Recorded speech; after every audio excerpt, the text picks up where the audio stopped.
اب اس محبت کے کچھ مظہر بھی ہوں گے، کچھ حسین نظارے بھی ہوں گے۔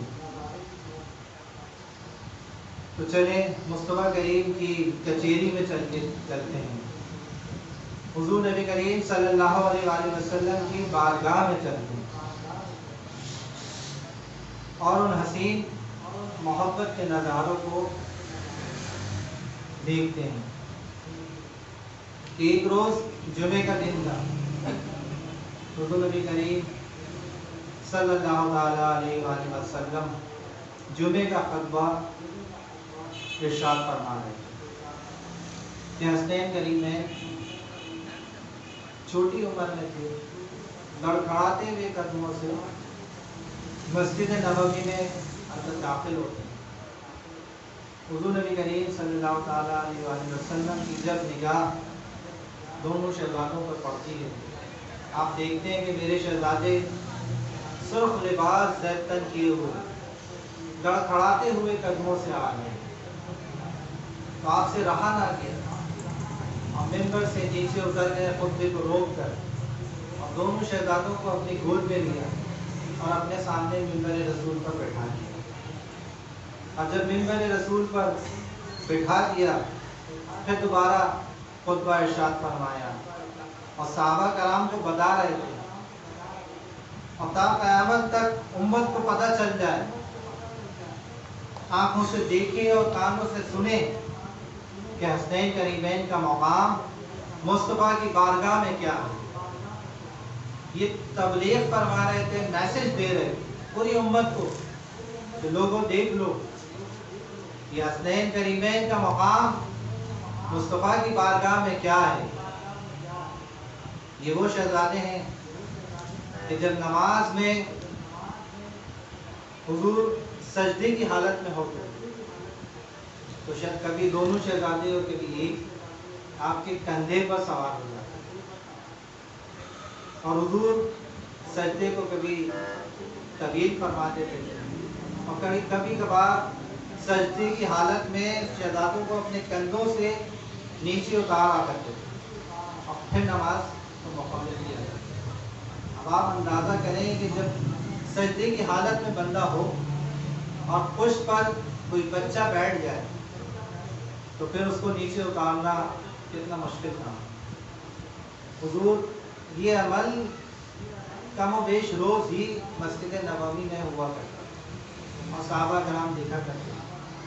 کہ حسنین کریمین سرکار کی پشت مبارک پر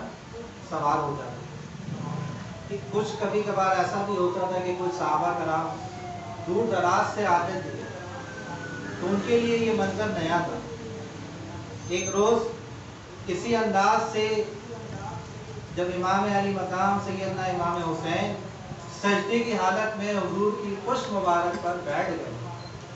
تو وہ جو صحابہ دور دراز سے آئے تھے انہوں نے چاہا کہ روک لیں اور منع فرمانے لگے کہ حضور کی پشت کی طرف نہ جائیں، تو عین نماز کی حالت میں سرکار دو عالم صلی اللہ علیہ وآلہ وسلم نے اس صحابی سے کہا ہٹ جاؤ اور میرے حسین کو روکو مت، اس کو آنے دو۔ یہ تبلیغ دین ہو رہی تھی، میسج ہو رہا تھا، بتایا جا رہا تھا پوری امت کو کہ امام علی مقام کا کیا مقام۔ کندھوں پر بھی سواری بھی فرمائی، کبھی آقا نے آپ کو سونگا کرتے تھے، بوسے لیا کرتے تھے، آپ فرماتے تھے کہ یہ میرے دنیا کے دو پھول ہیں۔ اور آپ نے دیکھا ہوگا کہ ہر نانا دادا والد اپنے بچوں سے تو پیار کرتے ہی ہیں اور گھروں میں پیار کے انداز بڑے نرالے ہوتے ہیں، بچوں سے کھیلتے بھی ہیں، لیکن چاہے کتنا ہی معزز آدمی ہے شاید و نادر کہیں کوئی دیکھنے کو ملے گا کہ کوئی نانا، کوئی دادا یا کوئی والد اپنے بچوں کو کندھوں پر سوار کر سارے بازار نہیں۔ میرے خیال سے تو اس دور میں تو بہت کم ہی شاید ہی کوئی اس طرح کا محبت کا واقعہ نظر آتا ہے۔ حضور نبی کریم مدینے کی گلیوں میں ایک کندھے پر امام علی مقام سیدنا امام حسن اور دوسرے کندھے پر سیدنا امام علی مقام امام حسین کو بٹھا کر مدینے میں نکل جاتے تو بتاتے تھے کہ دیکھ لو حسنین کریمین کا کیا مقام ہے، آقا سے بڑھ کر تو کوئی معزز اور کوئی مکرم شخص نہیں، مگر آپ اپنے کندھوں پر بٹھا کر مدینے کی گلیوں میں حسنین کریمین کو گھمایا کرتے تھے۔ صرف یہی نہیں بلکہ 4 زانوں حدیث مبارکہ میں ہے کہ آپ 4 زانوں اپنے گھٹنے زمین پر لگا دیتے تھے اور ہاتھ زمین پر رکھ کر 4 زانوں پر اپنی پوزیشن بنا کر امام علی مقام کو اپنی پیٹھ پر سوار کر کر اور پھر ان سے پوچھتے تھے کہ حسین سواری کیسی ہے، اور ساتھ یہ بھی فرماتے تھے کہ سوار بھی کیا خوب ہے۔ تو یہ حضور نبی کریم صلی اللہ تعالیٰ علیہ وآلہ وسلم کی محبت کے کئی پہلو ہیں۔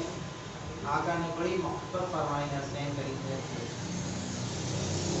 اور اپنی امت سے بھی یہی کہا کہ تم سے کچھ صلہ تبلیغ دین کا نہیں مانگتا، بس میری جو اہل بیت کے لوگ ہیں ان سے محبت کرو۔ اور محبت کا دم یہ کہنا کہ ہم حضور کے غلام ہیں، ہم امام علی مقام کے غلام ہیں، اس سے کما حق